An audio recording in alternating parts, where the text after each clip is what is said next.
Eh, Apocalipsis capítulo 11, estábamos viendo, y habíamos visto el jueves pasado se lo encomienda a Juan a medir el templo, hablamos un poco del templo que se tiene que realizar, ahí el pueblo de Israel, y cómo se van dando las cosas. Hace unos días estaba viendo siempre noticias que van entre los Emiratos Árabes e Israel. Hace unos días, el lunes, fue el primer vuelo aéreo entre Emiratos y Israel, y en el avión decía paz en todos los idiomas escritos. Y cómo va mediando Estados Unidos ahí entre medio de todo eso, que son hermanos. O luego seguimos viendo sobre los dos testigos, pero el tiempo, como siempre, fue apremiando, y entonces vamos a hacer una pequeña revisión de los dos testigos y otras posturas de quienes pueden ser esos dos testigos, que siempre hay distintas líneas, pero en realidad la palabra de Dios no nos dice nunca la identidad de ellos. Un Dios muy grande, soberano, y Él va a determinar quién puede ser. No nos vamos a basar en ninguna teoría, sino como es la hermenéutica, que la Biblia se entiende con la misma Biblia, y que sea la palabra de Dios clara, y ella misma contesta todas esas cosas. Empezaba ese tema en el capítulo 11, versículo 3, que decía: y daré a mis dos testigos que profeticen por 1270 días vestidos de cilicio.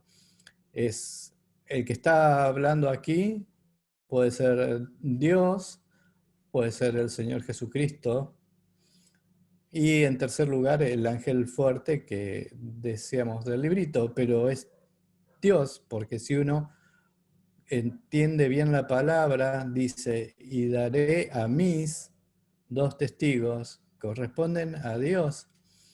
Es como podemos decir: y yo daré a mis dos testigos. ¿Y qué le va a dar a esos dos testigos? Profecía le van a dar, que estén profetizando en ese periodo de tribulación. Y es muy específico Dios. Primero dice, le va a dar que profeticen. Y también dice que va a dar un tiempo determinado, 1260 días, que vimos que era igual a 3 años y medio o a 42 meses. Que estaban vestidos de silicio. Silicio dijimos que era una ropa muy áspera, comúnmente de color oscura, que se hacía de lana de cabras. Y era un símbolo de luto, de tristezas, porque van a estar profetizando lo que vienen, están profetizando que huyan de la ira venidera de Dios. Están profetizando los juicios de Dios, están profetizando que se tienen que arrepentir. Se lamentan porque la gente no se arrepiente. Una endecha de estos dos testigos, estos dos enviados por Dios, en ese periodo tan difícil de ellos estar ahí predicando la palabra de Dios, que todavía Dios tiene misericordia, Dios lo quiere salvar, Dios quiere que puedan salir airosos, vencedores, a la gente que lo escuche, a ellos testigos. Siempre Dios está dando, por su amor y su misericordia, su gracia en esos momentos tan difíciles. ¿Quiénes son estos dos testigos? Hemos sacado distintas conclusiones, pero son todos pensamientos humanos. Deducíamos cosas por los hechos que van a ser, que eran semejantes a profetas y patriarcas que hubo en el Antiguo Testamento. Pero la palabra de Dios en el versículo 4 testigos son los 2 olivos y los 2 candelabros que están en pie delante de Dios en la tierra. Pie.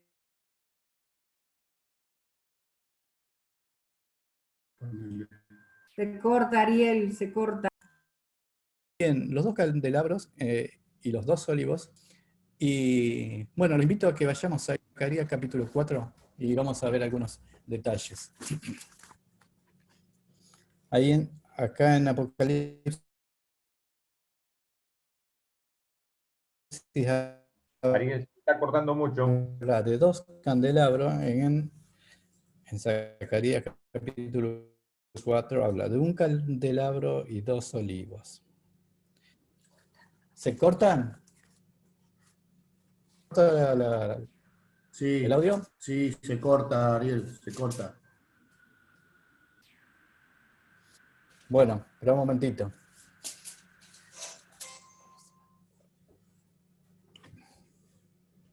Ahí voy a tratar de salir por el celular.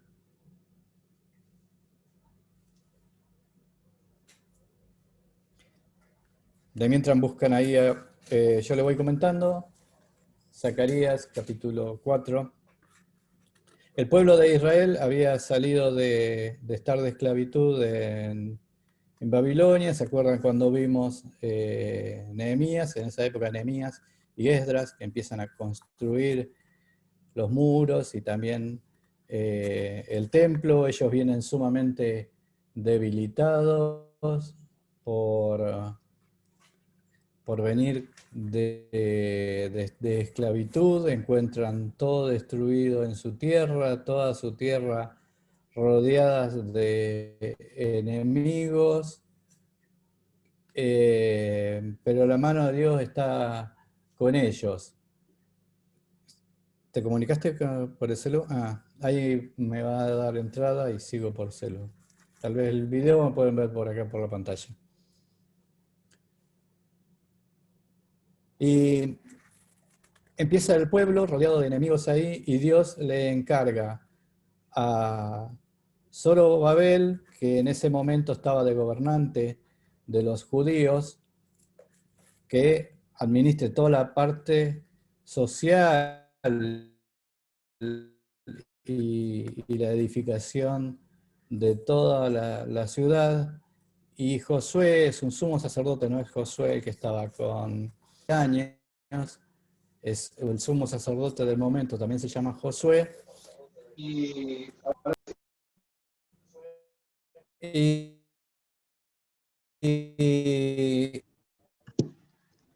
ver si me escuchan mejor. A ver, por micrófono. ¿Por aquí me escuchan mejor? Ah, pero tengo que sacar el audio de... Vamos a hacer un cambio acá de la compu. Quiero ver si me toman el sonido del celular. Se escucha mucho mejor. Bueno, salgo por el celu. Bien. Le comentaba del pueblo de Israel. En ese momento estaba Zorobabel como gobernador y Josué como sumo sacerdote en la parte espiritual. Y Dios los va a fortalecer a ellos y los va a defender de los enemigos y le va a dar todo. Y los pone a ellos como si fueran ese candelabro que llevan la luz de Dios, son los elegidos de Dios en ese momento para restaurar la parte de la ciudad y la parte espiritual. Por eso podemos leer aquí en Zacarías 4, dice, volvió el ángel, versículo 1, que hablaba conmigo, un ángel le estaba hablando a Zacarías y me despertó como un hombre que es despertado en su sueño y me dijo, ¿qué ves? Y respondí, he mirado y he aquí un candelabro todo de oro con un depósito encima y 7 lámparas encima del candelabro y 7 tubos para las lámparas que están encima de él. Junto a él 2 olivos, el uno a la derecha del depósito, el otro a su izquierda. Proseguí y hablé diciendo a aquel ángel que hablaba conmigo, ¿qué es esto, Señor mío? Y el ángel que hablaba conmigo respondió y me dijo, ¿no sabes qué es esto? Y le dije, no, Señor mío. Entonces respondió y me habló diciendo, esta es la palabra de Jehová a Zorobabel. que dice, no con ejército ni con fuerza, sino con el Espíritu, ha dicho Jehová de los ejércitos. Siguen hablando, después explica cómo funciona esos dos olivos, que son los que aportan, el de los olivos es el combustible, sale el aceite por unos caños de oro que alimenta a esa lámpara, y es el Espíritu de Dios que está alimentando a su siervo para que todo eso funcione. Lo podemos ver en el último versículo del capítulo 4, dice en el 14, y él le dijo, estos dos son los dos ungidos que están delante del Señor de toda la tierra. Este versículo es similar al que hemos leído en Apocalipsis. Y vemos la contestación que le da el ángel en el versículo 6, que dice que Jehová está con ellos. Y dice, y ellos no tienen que luchar, no va a ser con ejército, todos los enemigos se los querían devorar a ellos, ni con fuerza, dice, sino con mi espíritu, ha dicho Jehová de los ejércitos. Jehová del ejército estaba con ellos, con esos dos testigos, y los iba a defender, lo iba a hacer progresar, iba a hacer que todas sus cosas funcionen bien porque Dios estaba con ellos. En el versículo siguiente, en el 7, dice, ¿quién eres tú, oh gran monte? Acuérdense que monte es dificultad o adversidad que tenga. Delante de Zorobabel será reducido a llanura. Dios, si había un monte, lo iba a volar. Él sacará la primera piedra con aclamaciones de gracia a ella.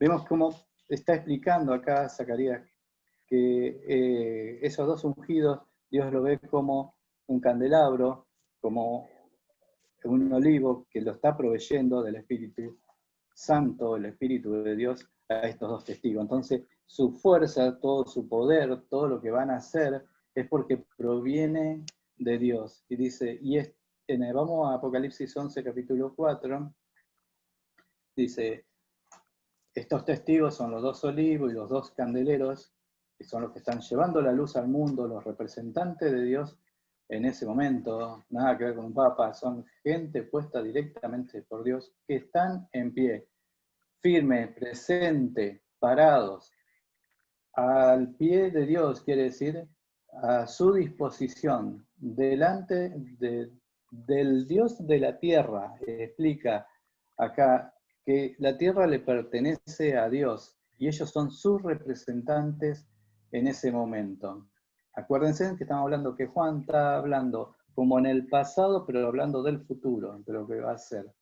Y entonces empieza a explicar de las cualidades o las cosas que pueden hacer ellos. No porque a ellos se les ocurra así azarosamente o porque quieran, lo van a hacer. Sí, porque tienen el poder de Dios, pueden hacer todas esas cosas. Versículo 5 dice, si alguno quiere dañarlo, sale fuego de la boca de ellos y devora a sus enemigos. O sea que si alguien le quiere hacer frente a ellos, los quiere matar, sale fuego de la boca de ellos. No sé cómo será, pero va a ser así, dice. Y esa palabra devora a sus enemigos, el original es los destruyes automáticamente, los consume. Hemos visto y hablábamos también de que Elías hacía descender fuego del cielo.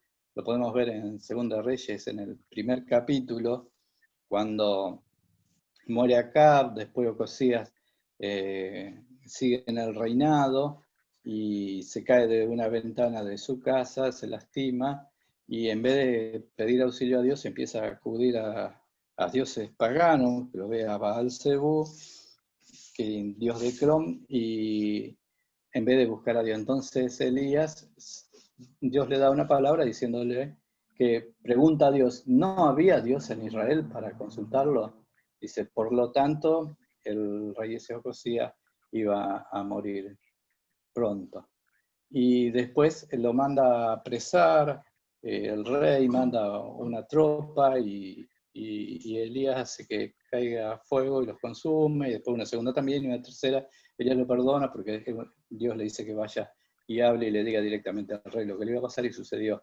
Pero no era que Elías tenía poder, sino porque Dios ejecutaba los juicios y porque es un ejemplo similar, pero acá Dios le va a dar el poder a que ellos también lo puedan hacer. Si alguien le quiere hacer un mal, pueden ser destruidos por fuego. Moisés también tuvo eso que Dios hizo destruir por fuego a enemigos de ellos. Eso lo pueden ver en Números 16.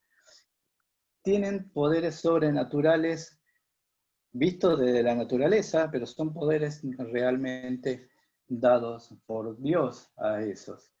Dice la segunda parte del versículo 5, dice, si alguno quiere hacerle daño, que ya piense o está maquinando nomás en hacerle daño, todavía ni lo intentó ni nada de eso, si alguno está elucubrando un plan para matarlo, debe morir de la misma manera. Seguramente cae en su misma propia trampa. Dios va a hacer que suceda de eso. Dios le da a estos dos testigos un periodo determinado. Dice, 1260 días. Los van a querer matar. ¿Por qué? Porque está hablando la palabra de Dios. La cosa es muy sencilla. Uno es o de Dios o del enemigo. Puede congeniar un poco con las cosas de Dios. Ah, sí, muy bien, qué sé yo, pero sigue con lo del enemigo. Pero el que le dice la verdad, el que le está profetizando y le dice y que se tiene que arrepentir y le demuestra las cosas, como hacía Juan el Bautista, son repelidos los profetas. Ningún profeta fue querido. Es decir, el único profeta querido es el que está muerto. Y así es. Después se hacen estatuitas de tal santo, todo eso. Pero con los profetas verdaderos de Dios siempre fueron maltratados, matados y no obedecidos. Muy pocos casos fueron obedecidos. ¿Pero por qué? Porque le dice la verdad y la gente quiere seguir en su misma concupiscencia. Ya te escucharemos, o es una lucha constante en contra. Entonces, como vienen de Dios y esto va a estar también gobernado por el enemigo, los van a odiar a esos dos testigos, a esas dos personas puestas por Dios, y lo van a querer matar continuamente. Entonces, Dios le dio también poderes para defenderse en gran manera. Y aparte de defenderse y esa defensa que Dios le va a dar, en el versículo 6 vemos proezas que hacen ellos. Dice, estos tienen poder para cerrar el cielo a fin de que no llueva los días de sus profecías. Ellos, porque Dios le manda, va a decir, no llueve y no va a llover. Elías lo hizo también por 3 años y medio, y aquí ellos van a estar también 3 años y medio. No sé si lo van a hacer o no. Dice que tienen ese poder para cerrar el cielo para que no llueva en ese tiempo, mientras ellos están profetizando. Dice, en los días de su profecía.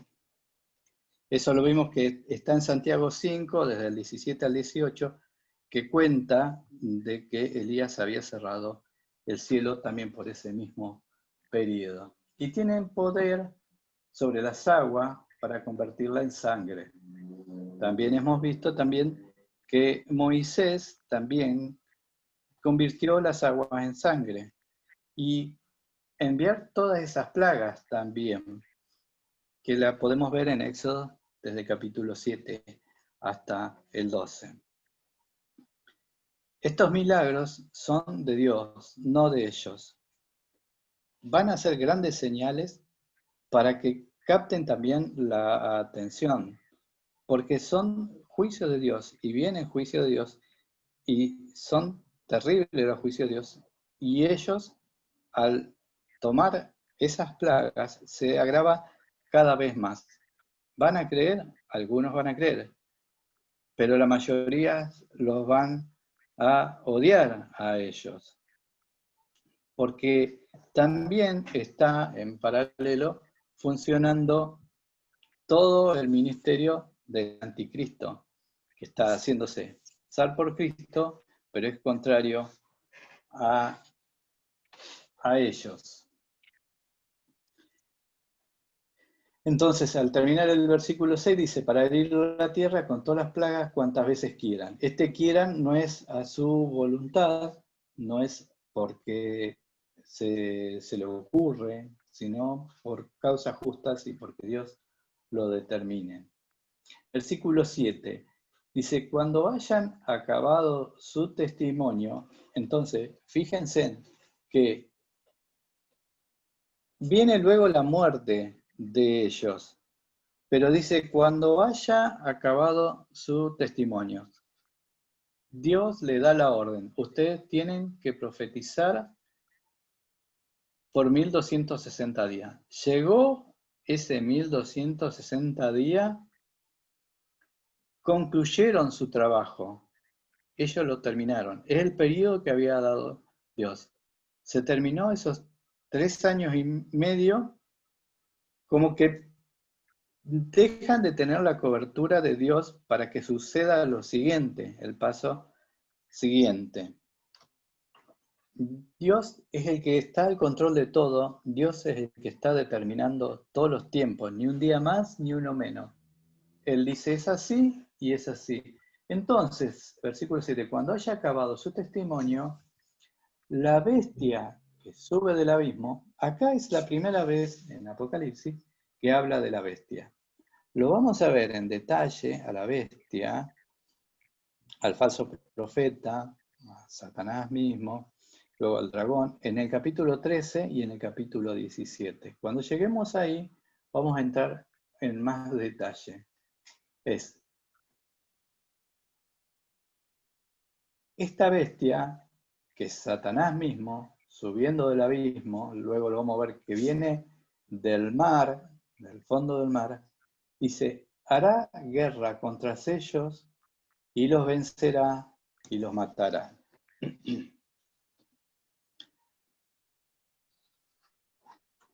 Vemos que una vez que terminaron su testimonio, recién ahí aparece este personaje, que es el diablo. Y él empieza a hacer de las suyas. Y le da muerte a los 2 testigos. En el capítulo 9 habíamos visto también que se abría el abismo y salían personajes infernales. Dios también ahí fue usando y liberando demonios para hacer el primer ay y luego el segundo ay, que cierra acá, pero el segundo ay había cerrado ya en el capítulo 9. Y dice, hará guerra contra ellos y los vencerá y los matará. En 2 Tesalonicenses 2:3 dice, y se manifieste el hombre de pecado, el hijo de perdición, el cual se opone y se levanta contra todo lo que se llama Dios o es objeto de culto. Este enemigo de Dios quiere ser igual a Dios. El diablo toda la vida quiso ser igual que Dios o más que Dios y no tiene ni cerca de llegar a lo que es la magnitud y la grandeza de Dios. Pero él está guerreando con los representantes de Dios y aquí lo mata. Fíjense que el nombre que le pone es, la palabra de Dios es la bestia. Cuando uno estudia Daniel 7, que habla de las bestias, que lo vamos a ver un poquito más adelante, lo describe como un animal feroz. Y la traducción del griego es un animal feroz que desgarra, que destruye, que holla a sus víctimas, las pisotea y las desmenuza. Y está diciendo detalles. Daniel, si uno ve en el capítulo 7, cómo son sus dientes de hierro, sus garras de bronce, los va describiendo. Y hay 4 bestias ahí. Pero esta es la bestia más importante. En Daniel 7:21 dice, y veía yo que este cuerno hacía guerra con los santos y lo vencía. Esto es el final de la primera media mitad de la atribución. Daniel ya estaba viendo esta secuencia en que la bestia iba y los vencía. Pero está la antítesis, fíjense en cómo lo demuestra a Satanás mismo, operando como esta bestia, un animal feroz, y la imagen que tenemos de Cristo, el cordero como inmolado. Qué cosa tan distinta, ¿no? Que es el cordero tan manso, pero que ahora está haciendo juicio. Y la bestia está matando a los que atormentaban a los moradores de la tierra, dice más adelante. Se va a llevar todas las coronas, podemos decir, esta bestia, porque puede matar, muchos han querido matar, y en este momento mata a los dos testigos de Dios, a los que estaban diciendo la verdad, a los que estaban profetizando lo que iba a suceder. Él les quita la vida, pero porque Dios lo está permitiendo también. Acuérdense que dice la palabra de Dios, cuando hayan acabado su testimonio, la bestia que sube del abismo hará guerra contra ellos y los vencerá y los matará. Está todo en la palabra de Dios y se va a cumplir. Versículo siguiente, el 8. Dice, y sus cadáveres estarán en las plazas de la grande ciudad, que en sentido espiritual se llama Sodoma y Egipto. Paro ahí. Los cadáveres van a quedar en la plaza de una gran ciudad. Algunos dicen comúnmente y espiritualizan todo, que son los hijos de Dios y que van a estar expuestos en distintas ciudades, pero acá es específico, son tal cual como estamos leyendo la palabra de Dios. Son Dios, representantes de Dios, son dos testigos que están dando testimonios de Dios, no es nada ilustrado, es real. Ellos muestran y están en la plaza de la gran ciudad. Y le pone de nombre a la ciudad esta, Egipto y Sodoma. ¿Se imaginan estando ahí en una plaza los cuerpos? Todos lo van a estar viendo, todos los que estaban en contra de él estarán celebrando, lo van a exhibir ahí en esa ciudad que tiene de nombre Sodoma y Egipto. Sodoma, ¿se acuerdan? Que era una ciudad totalmente inmoral y soberbia, y representa a esta ciudad, la palabra de Dios, a esta ciudad, la está representando como una ciudad que es totalmente inmoral y soberbia. Y en ese tiempo en que suceda esto, será peor, porque cada día se va agravando cada vez más toda la inmoralidad de este mundo. A lo malo le dirán bueno. Y también le dice Egipto a esta ciudad, porque habla de opresión. ¿Se acuerdan cuando estaban el pueblo de Israel en Egipto? Estaban esclavos, oprimidos. Va a haber persecución, sobre todo a los hijos de Dios, a los judíos también, porque al principio le dirán paz y seguridad a este anticristo, pero luego que mata a estos dos testigos, viene la parte más cruel, que él toma posesión del templo, que lo vimos en el juego anterior, y él se hace pasar por Dios, y es Dios, y va a ser una imagen, y va a tener que ser adorado, y él le va a dar poder a esa imagen. Y van a estar en más esclavitud los judíos también. Y es específica la palabra de Dios porque dice a qué ciudad se refiere. Porque anteriormente estábamos hablando del templo, que iba a ser en Jerusalén, y sigue la narración, ellos van a estar predicando desde Jerusalén, van a estar en ese lugar. Y esa gran ciudad, que después más adelante lo vamos a ver como Babilonia, son los mismos cuarteles de Jesucristo, del anticristo, porque se hace pasar por Dios, pero Cristo después va a venir a reinar desde ese lugar. Pero después en muchísimos versículos de Apocalipsis lo vamos a ver a esa misma palabra, la gran ciudad, que en realidad es Jerusalén. Es una contradicción porque la palabra Jerusalén es ciudad de paz. Jerusalén quiere decir eso, ciudad de paz. Pero no va a haber paz, va a ser un caos total. ¿Y por qué decimos Jerusalén? Porque en la misma palabra de Dios, en el mismo versículo 8, al finalizar dice, donde también nuestro Señor fue crucificado. Donde fue crucificado nuestro Señor Jesús fue en Jerusalén. Jerusalén. Cristo se lamentaba por Jerusalén. ¿Se acuerdan? Que lloró por esa ciudad. En Mateo 23, 37 dice, Jerusalén, Jerusalén, que matas a los profetas y apedreas a los que te son enviados, y acá también van a matar también a estos dos testigos.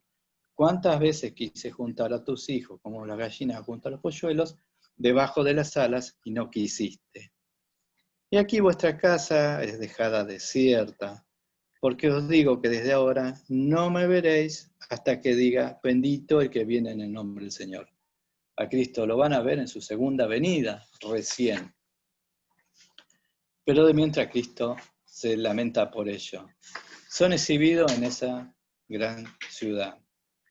Fíjense en que hay un paralelismo muy grande con lo que le sucede al Señor Jesús en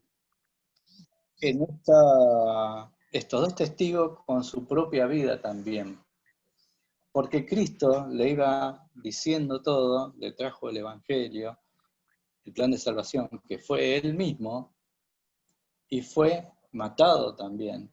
Fue odiado, rechazado por los suyos. Muy pocos lo seguían a Cristo. Y vamos a ver también, y ustedes vayan sacando sus conclusiones, lo que pasa aquí. Fue Cristo exhibido, levantado en una cruz.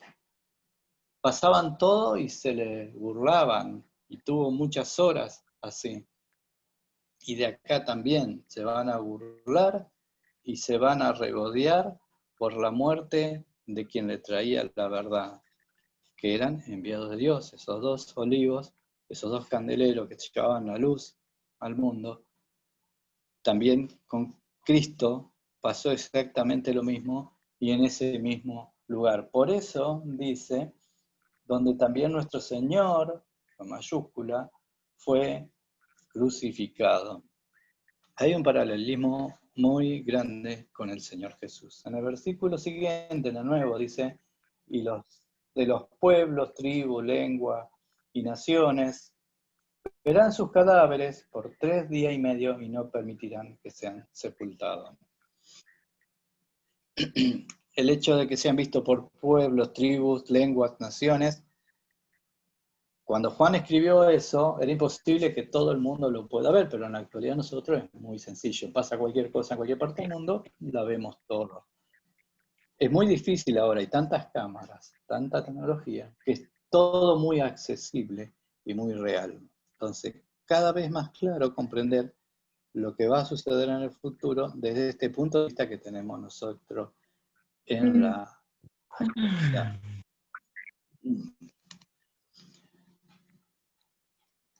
Todo el mundo lo estará viendo en vivo, desde Jerusalén.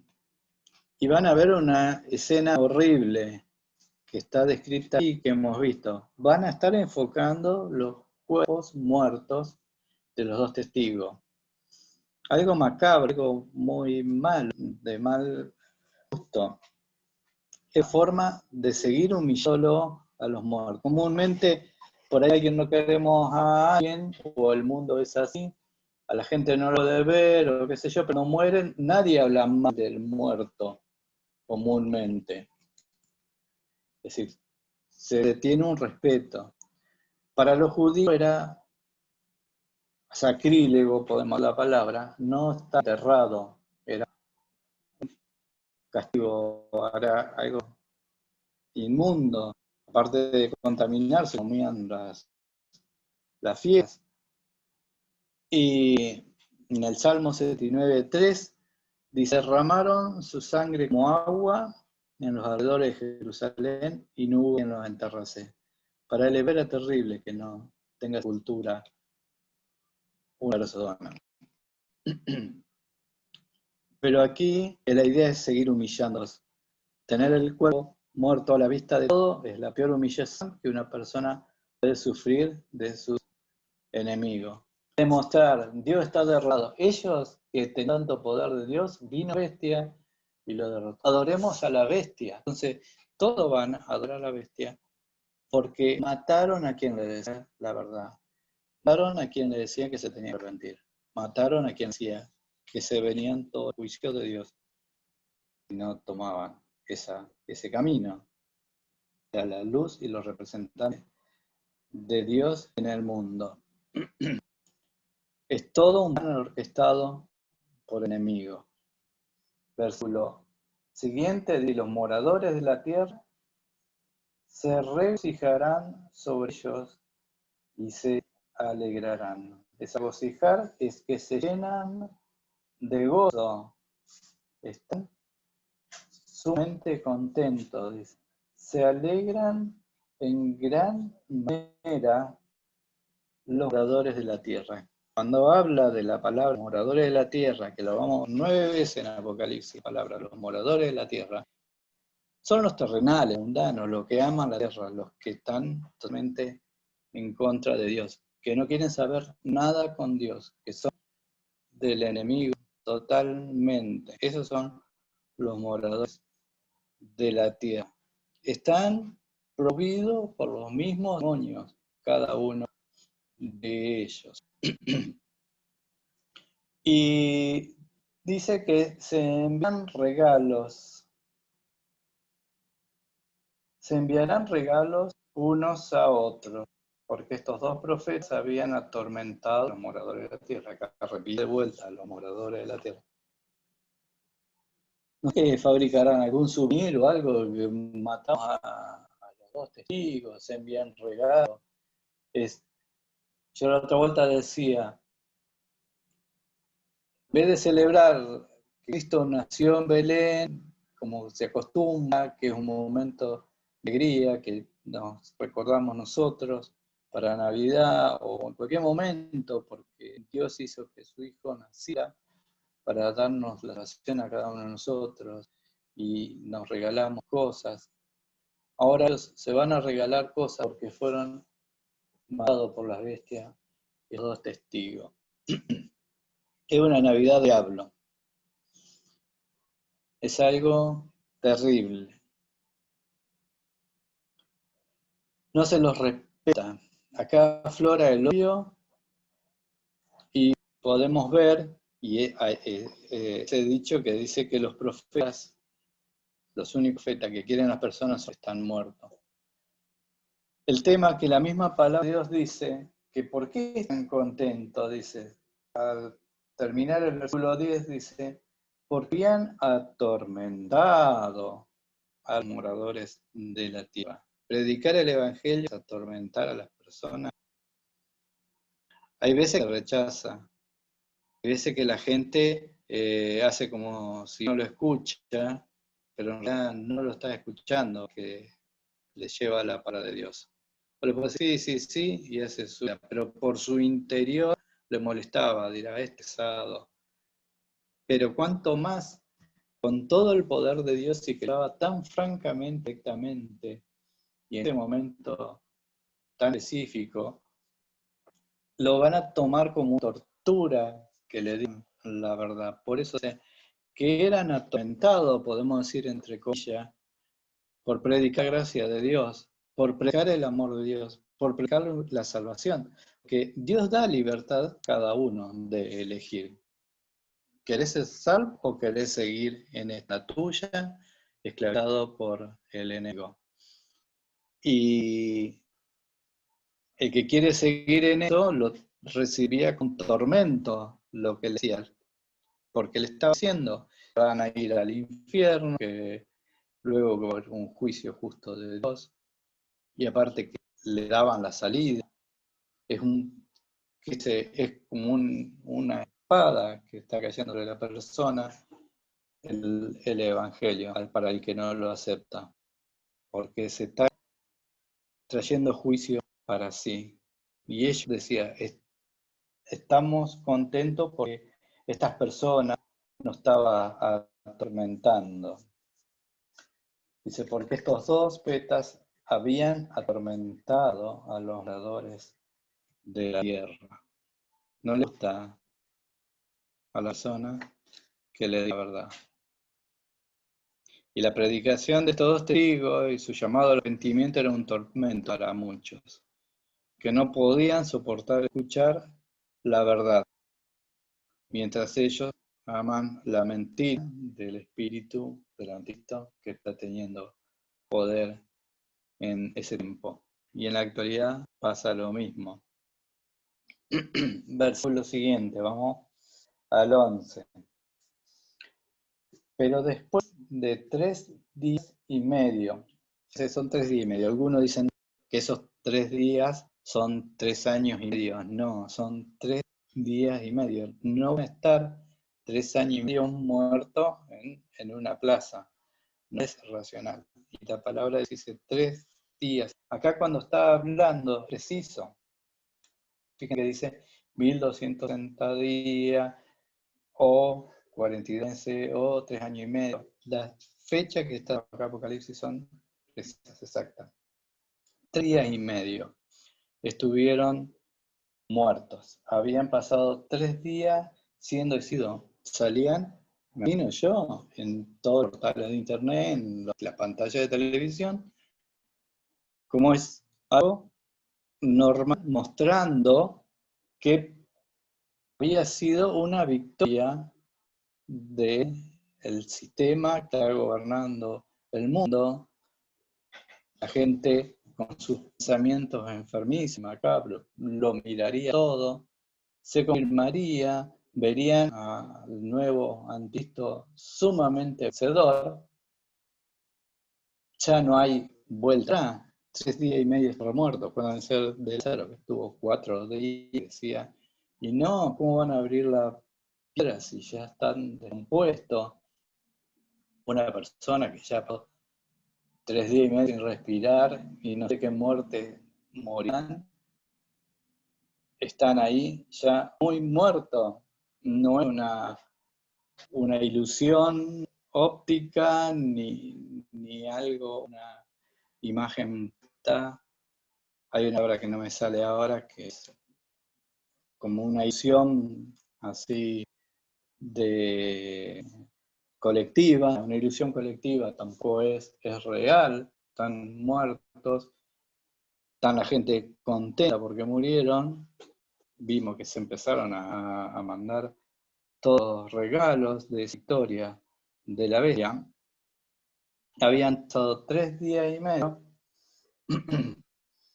el versículo 11, y entró en ellos el espíritu de vida enviado por Dios. Sopló Dios sobre ellos vida, y entra espíritu de vida en ellos. Y se levantaron sobre sus pies. Están parados. ¿Qué será para gente que lo está bien muerto y que empiezan a abrir los ojos, a moverse? Ahí sí que van a estar aterrados y que ponen de pie, parados. Y que fueron resucitados por el poder de Dios. Entró en ello el espíritu de vida enviado por Dios. El creador de la vida, como hizo con Adán, que sopló en su nariz y vivió, Dios está al control de todo. En Ezequiel 37:10 dice, y entró espíritu en ellos, y vivieron y estuvieron a sus pies. Aquí Ezequiel está hablando también de ejército del campo, que es una visión de huesos secos. Pero Dios hace un poder que no importa, estén muertos, hechos polvo, Dios hace que vuelva a la vida, el Dios regenera absolutamente todo. Y también Dios acá hizo que el estín que tenía los moradores de la tierra y la bestia se le esté terminando su victoria. Una victoria cortita, de 3 días y medio, porque Dios lo está resucitando, dice.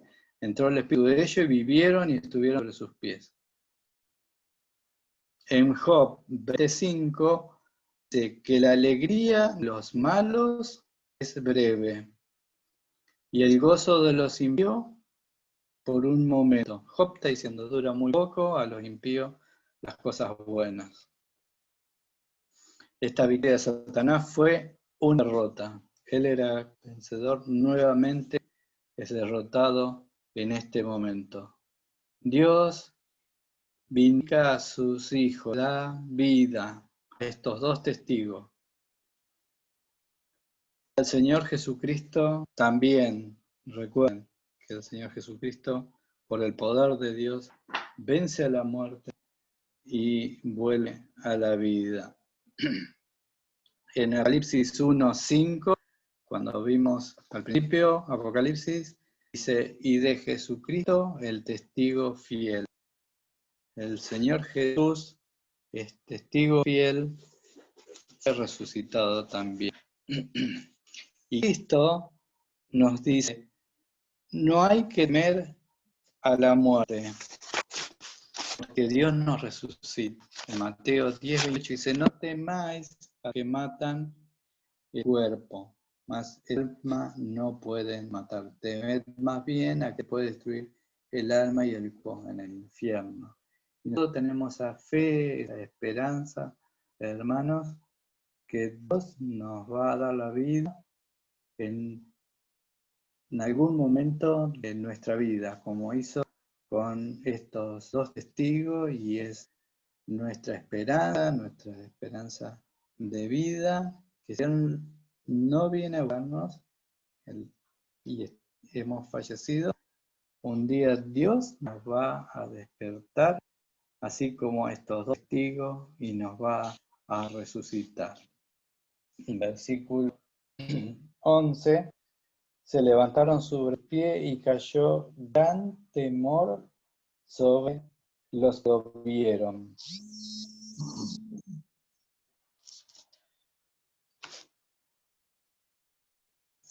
Murieron de miedo la gente al ver esta resurrección. Porque cuando sucede el arrebatamiento, va a ser un abrir y cerrar de ojos. La gente no va a apreciar que Dios nos va a llamar y vamos a ascender con Él a las nubes. Sí, lo pudieron ver a Cristo ascensión. Si uno ve en Hechos 1, lo ven subiéndose y que hasta las nubes. Y acá también los van a ver con sus ojos esa resurrección. Dios hace cosas también muy visibles para que se vea. Cuando vemos en 1 Corintios 15 que dice, Cristo lo vieron resucitados, va negando a todos y también a 500, dice. Así que no fue nada oculto, no hay nada que ocultar Cristo. Se mostró que Él estaba vivo, que Dios lo había resucitado. Dice, cayó un gran temor sobre lo vieron, y todo el mundo estaba hablando que pueblos, razas, lenguas, todos están viendo, los vieron, toda la gente con miedo. Versículo 12, y oyeron una gran voz del cielo. Antes de verlo, ahora están escuchando también a Dios. Antes de ver lo que está sucediendo, lo ven a Dios, lo escuchan con una voz que dice, subid acá, dar la orden. Les decía, le hablaba a sus dos testigos, en el versículo 3 dice, mis dos testigos.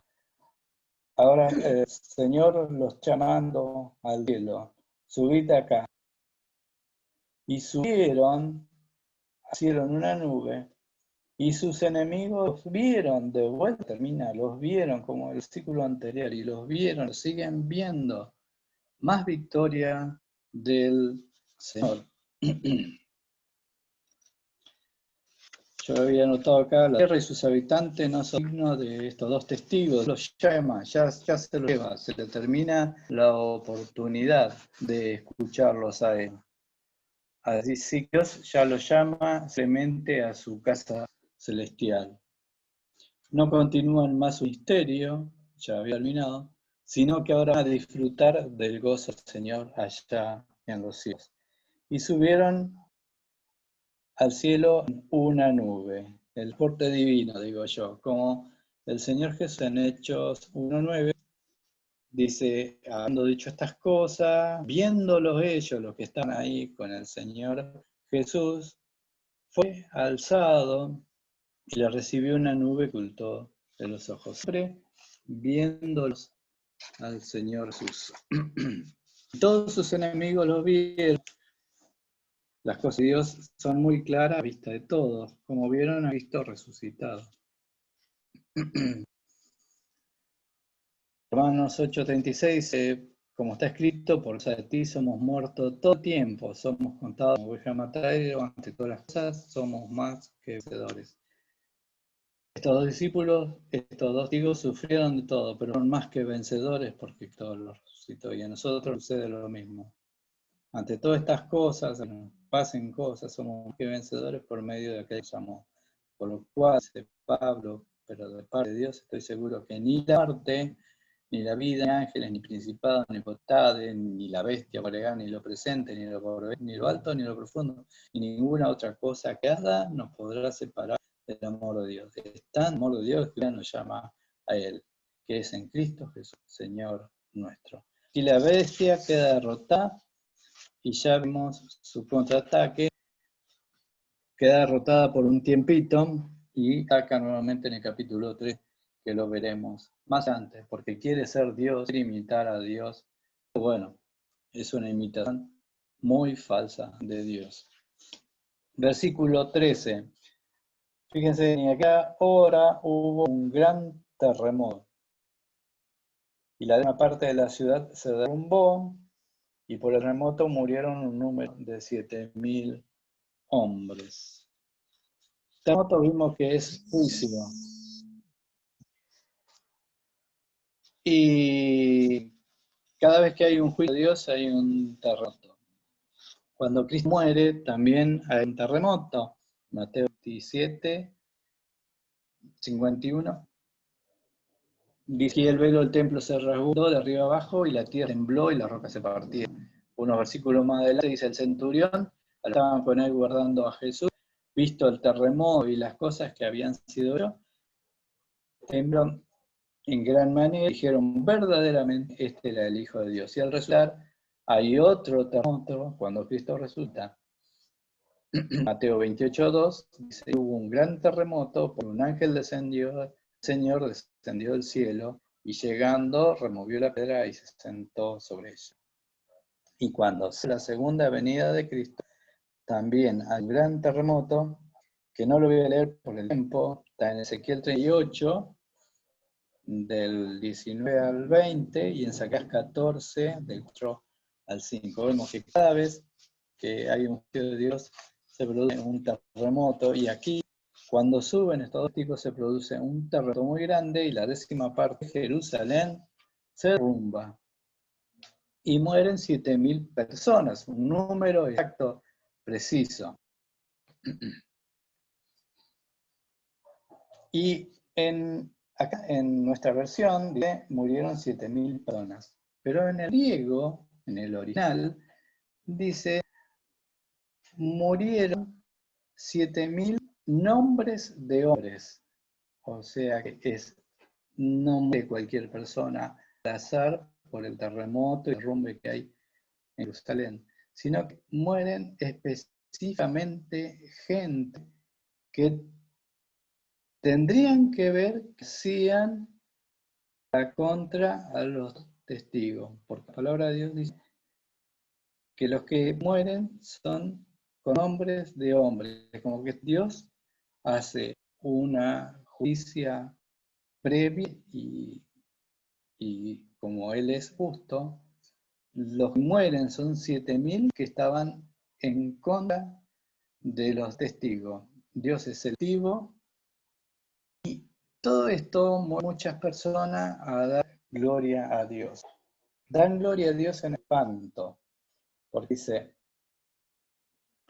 en el versículo 13, vieron el número de 7.000 hombres y los demás se aterrorizaron y dieron gloria a Dios en el cielo.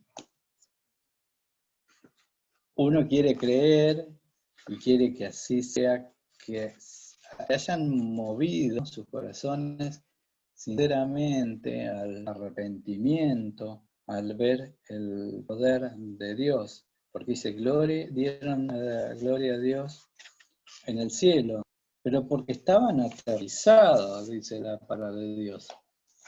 No dice que es por convicción, siempre estamos viendo que después de cada dice, y no se arrepintieron. Acá tampoco nos dice, siguen sin arrepentirse, dice que se arrepintieron. Dieron gloria a Dios por el miedo que tenían. Cuando Lázaro resucita, también varios son llevados al arrepentimiento verdadero, pero muchos pueblos querían matar a Lázaro. Sigue siendo el hombre ser duro y no sirve por una emoción o por un miedo acercarse a Dios. Vemos muchos casos de la Biblia en que reconocen que Dios es soberano, que es el Dios verdadero, pero que no lo aceptan. O sea, en Éxodo 8:19, los magos que eran de Faraón querían proezas similares, pero llegaban a lo que podía ser Moisés por el poder de Dios. Pero en un momento en que está la invasión de los piojos, en Éxodo 8:19, que no puede más, y le dicen a Faraón, no, esto es obra de Dios. Creen en Dios, el Dios de los cielos. Cuando dicen el Dios de los cielos es porque Él es verdadero, no es Dios terrenal, como tienen ellos.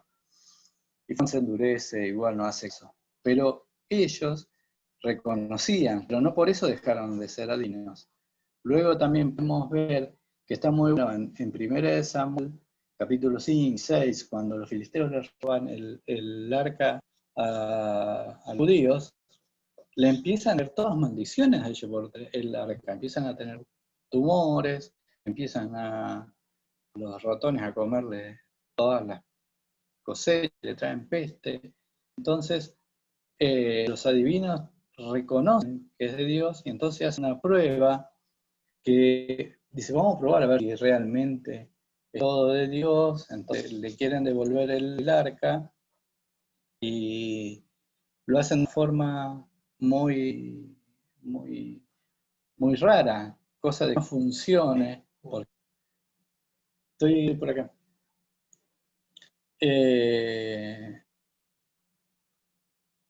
Ponen unas vacas que nunca llevaron una carreta nueva, los terneros en un estado, que las vacas la vean, y dice, de Dios, las vacas estas se van a ir y las llevar al arca al pueblo judío. Pero le hacían todas las cosas difíciles para que no sucedan. Las vacas le pusieron la carreta con el arriba, unas vacas que nunca tuvieron ni sabían lo que era tirar una carreta, y se fueron su camino derecho a Israel. Y ahí creyeron, pero de creer a partirse había un paso muy grande. Santiago 2:19 dice que los demonios también creen y tiemblan, pero no por eso dejan de ser demonios. Y esta gente reconoce, esto fue de Dios, hasta ahí queda. Y con el Evangelio pasa lo mismo. Creen, sos una buena persona, tenés una buena iglesia, me gusta eso, pero bueno, hago la mía. Dios siempre te ha dado la opción, pero depende de la persona, en realidad, arrepentirse, porque el Evangelio es eso, que no hay juicio en uno, es necesario arrepentirse su pecado, pedir perdón a Dios y aceptar como su Salvador. Pero esto no vemos que suceda. Dios nos manda que seamos testigos fieles de Juan 15:26, dice, cuando hay consolador, a quien yo enviaré del Padre, el Espíritu de verdad, el cual procede del Padre, nos ha dado Dios, Él da testimonio acerca de mí. Entonces tenemos el Espíritu Santo dentro de nosotros, que es nuestro testigo fiel de Dios. Dice, y vosotros daréis testimonio también. Y eso es lo que nos encomienda el Señor Jesucristo. Nosotros somos testigos de Cristo del que ha hecho nuestra vida y del testimonio de eso, testificamos que solo Él está en la salvación. ¿Salvación de qué? Porque la salvación de los juicios venideros. Eso estaban diciendo los testigos. Ustedes van a ser salvos de los juicios venideros. El Espíritu de Dios nos da testimonio en el Espíritu de que somos hijos de Dios y que somos salvos. Cierro con una frasecita muy cortita que me gustó de lo que hemos leído. Un día a nosotros este cuerpo va a fallecer, vamos a morir o viene Cristo a buscarnos. Pero nuestro cuerpo, hermano, un día pondrá en pie porque vamos a escuchar esa misma voz que escucharon los testigos, esa voz potente de nuestro Salvador que nos llama con Él y nos va a decir, subid acá, esa es nuestra esperanza, y subiremos al cielo en la nube. Que el Señor nos bendiga y nos ayude y fortalezcamos nuestra fe. Y qué lindo que es ver las cosas que van al futuro, qué lindo que ver cuánto nos ama el Señor y todo lo que va a hacer por nosotros.